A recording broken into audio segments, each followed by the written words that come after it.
What's up, everybody? Welcome back to my channel, Clemente Collector. And on today's episode, what is an oddball baseball card? I really don't know. I need your help. Let's talk about it next.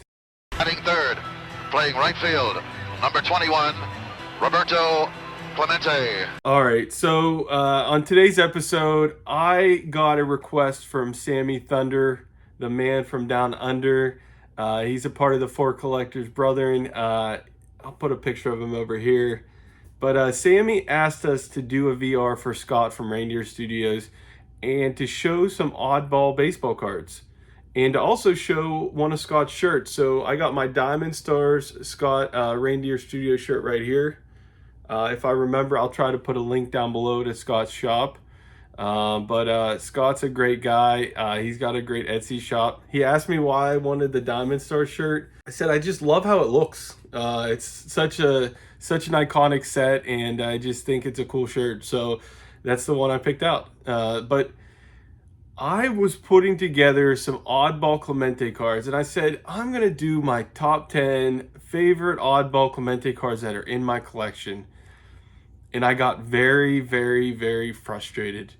I'll be honest, I've called cards oddball, and I thought I knew what oddball cards were. And when I was doing this exercise, I was getting very frustrated. I had so many different situations where I didn't know if it was considered an oddball card or not.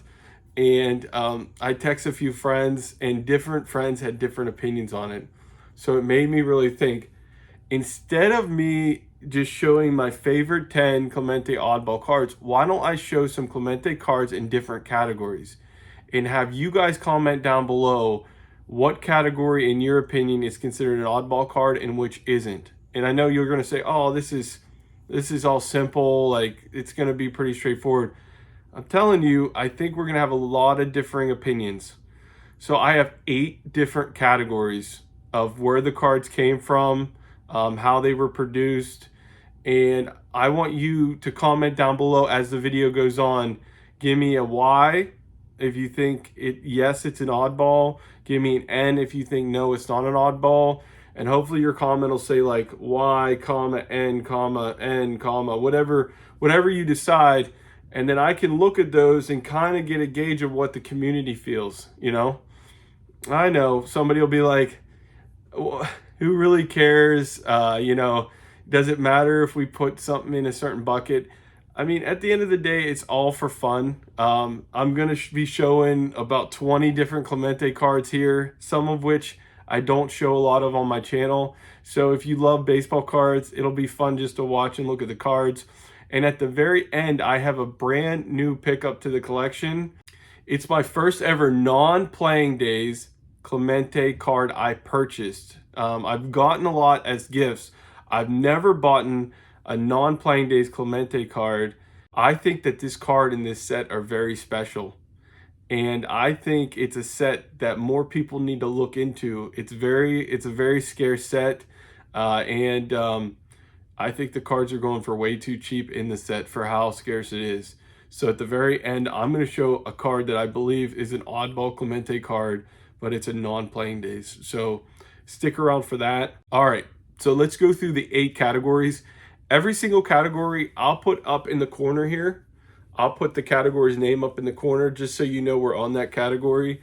And once again, if you want to play along in the comments. Put yes if you believe it's oddball and if you believe it's not, and then we'll go to each category. So the first category, all right, the first category is Topps insert cards. So let me give you some examples here first. So we got the 1969 Topps decal. So this was inserted into Topps packs.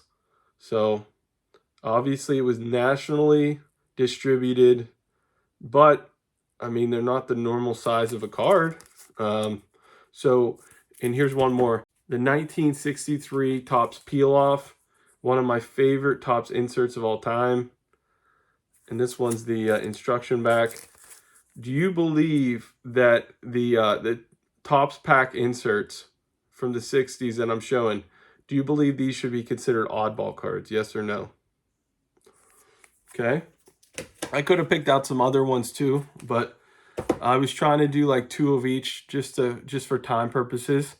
Next up, Topps individual sets. So what I mean by that is Topps came out with some different unique sets, and you'll see what I'm talking about. So the first one is the Topps 1964 stand-up set. So these came in their own packs. I believe it was either 1 card packs or 3 card packs, I believe. And I love these. I love this set. So this was not in the normal Topps release. This was their own packs. So I have this one, and then I have one that I got recently that, just give me a second, I'll take it out here.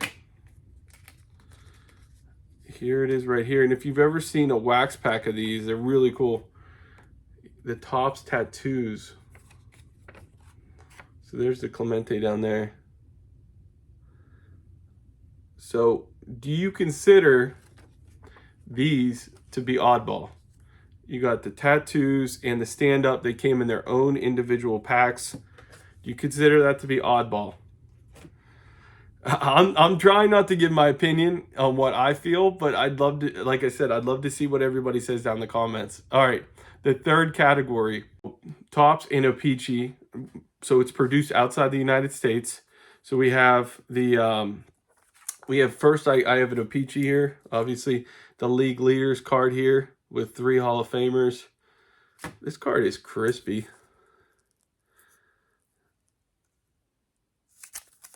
The back of that, so that's an O-Pee-Chee. See, it's more gray. And then we also have a Venezuelan, Topps Venezuelan. So these were produced outside the United States, but they were released widely in the countries they were produced in. So is Venezuelan and O-Pee-Chee, are those oddball? That's the third category. So you should have 3 answers so far. All right, the fourth category. A national release, but it's not Topps or Bowman from the 60s and 70s. All right, for this one here, I have 2 examples here. The first example came from a vending machine. It's an exhibit. So this one is, it's a blazer. So this one's one of the blank backs. The stat backs are like 62 and 63.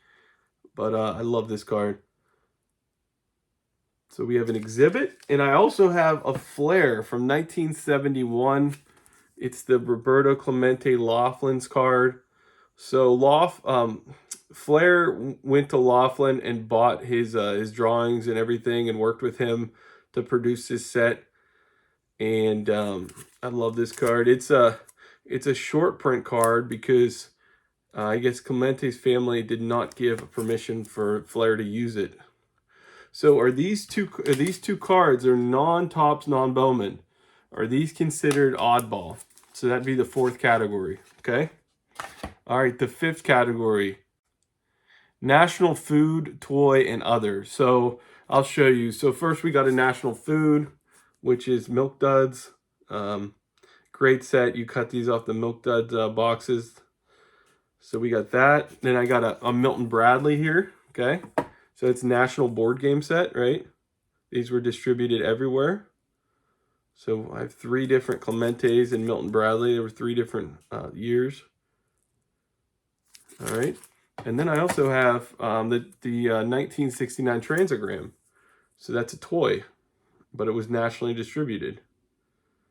So this category is nationally distributed cards for toys, food, other. So are these considered oddball cards in your opinion? Yes or no? Okay.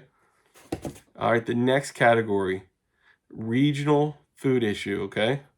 So I got 2 here examples. So first I got the Harmony Dairy card. Harmony Dairy was a company that was located close to Pittsburgh. This was a regional release of a card for a fan club, and if you didn't live in the area, you wouldn't have been able to get this card here, okay?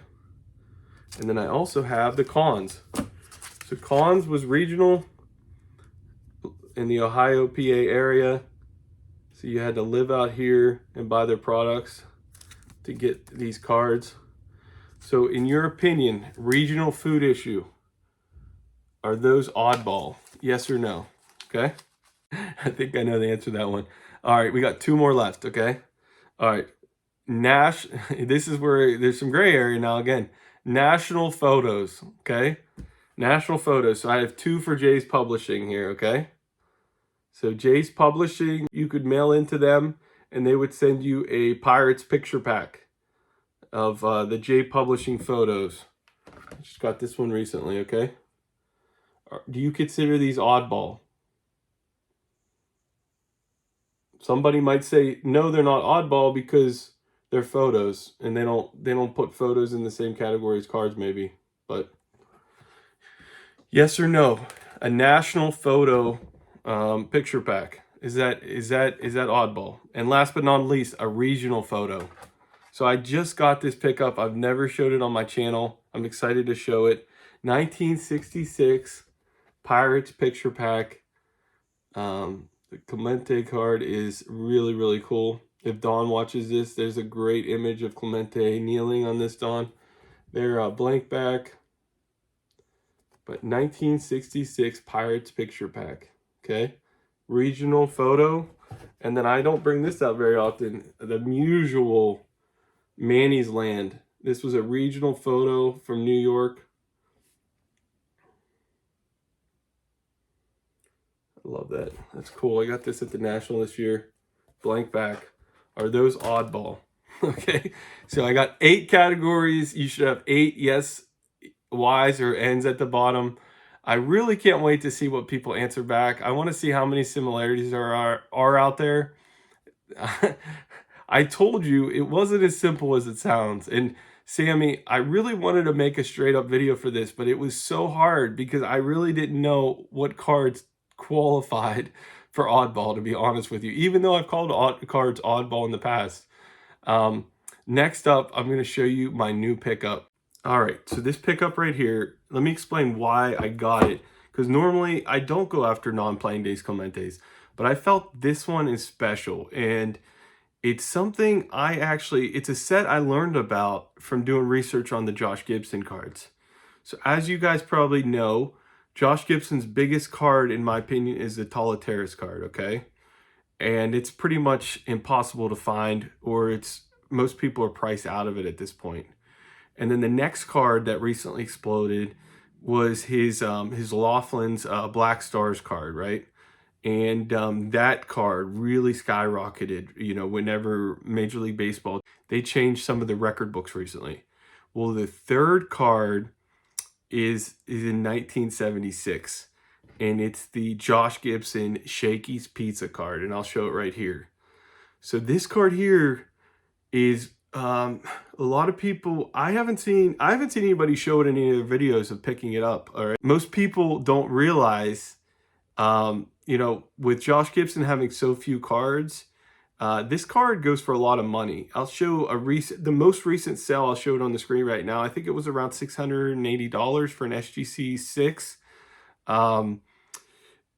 There's only, I believe, 19 of these graded by PSA.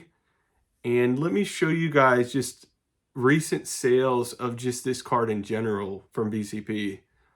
So there's one outlier in there. It was a Beckett slab. I think it was a buy it now. That person got a great deal. But the Shakey's Pizza set is from 1976. And Shakey's Pizza is a Seattle-based company. And I believe they had 5 stores in the area. And I think it was their second time doing a card set. And what they wanted to do is they wanted to release a card set of all the Hall of Famers in order, from the first Hall of Famer to, the last Hall of Famer that was in the Hall of Fame at that point. And then they also had, some players from the Negro Leagues in that set, okay? And that set is super scarce because they didn't print a lot, not only because it was regional, right? It was only in those 5 restaurants, but they also only produced 2,000 of each card. At least that's what they said. But there's a good chance that it's lower than 2,000 based on what people have seen out there as far as population counts and things like that. So it's a really, really cool set. and I think it's a set that could gain traction now. It's over 50 years old, and with the scarcity of it, I personally, as a player collector, I would rather have a card from 1975 that's super scarce than a card from 2024 that's super scarce. And I honestly think it has potential to be a set that's going to be very pricey in the future, actually. So the Jackie Robinson population, I'll put it up here. I think it's around like 23 or so at PSA, and I'll show the most recent Jackie Robinson sale right here. So the Jackie Robinson card is a pricier card also in the set. There's Babe Ruth, Ty Cobb. Like I said, they pretty much did every Hall of Famer. Well, I've been watching for this Clemente card to come up for a reasonable price, and it did. It's card number 135, and it's the Shakey's Pizza Roberto Clemente card. And I think one of the reasons why I got it for such a good price is it's a Beckett slab and an 8.5. But what a cool card. And here's the back. Shakey's Pizza down here put all their restaurant locations down there, but they have a little write up there of Clemente. And I got this for $42. Buy it now, ComC. And I think that was a really, really good price for it, actually. But I think PSA, I'll put it up here. I think PSA is graded about 23 total. So between the three grading companies, it's well under 100 graded. Now, I understand it's not a set that you're going to grade every card in and things like that, but it does feel like it's a set that there's not a lot of cards out there, actually. If you think about it, if you got these cards from Shakey's Pizza, there's a good chance you didn't take good care of them, or you threw them out after you got your food. You might not have been a baseball card collector, right? So I really think that there's just not a lot around because people didn't see the value in keeping them, and that's one of the main reasons why they're so scarce today. But I think if you're a card collector, I think you should look into the set, look at some of the Hall of Famers in there. There's some really, really cool cards. And like I said, I think it has the potential to be one of those cards that you're like at a show in the future and you go, a Jackie Robinson Shakey's Pizza card, $500? I could have got that for $50 like years ago. But that's just my personal opinion. You know, maybe the Josh Gibson's more of a one-off situation based on how many cards he has. But like I said, the Jackie Robinson card looks like it's taken off a little bit. And I just think it's a really cool card. I love the fact that it was a pizza restaurant. It's 50 years old now. How cool is that to own a card that was given out at a pizza restaurant in 1976? So that's my newest pickup. I can't wait to see your responses to which of those categories you feel should be considered oddball cards. I hope Mangini watches this full video and he leaves a comment of, none of these cards are oddball. I don't want to call my cards oddball. So I'm looking forward to Mangini's comments. Maybe I'll pin them down below. Everybody have a great day, and thanks for watching.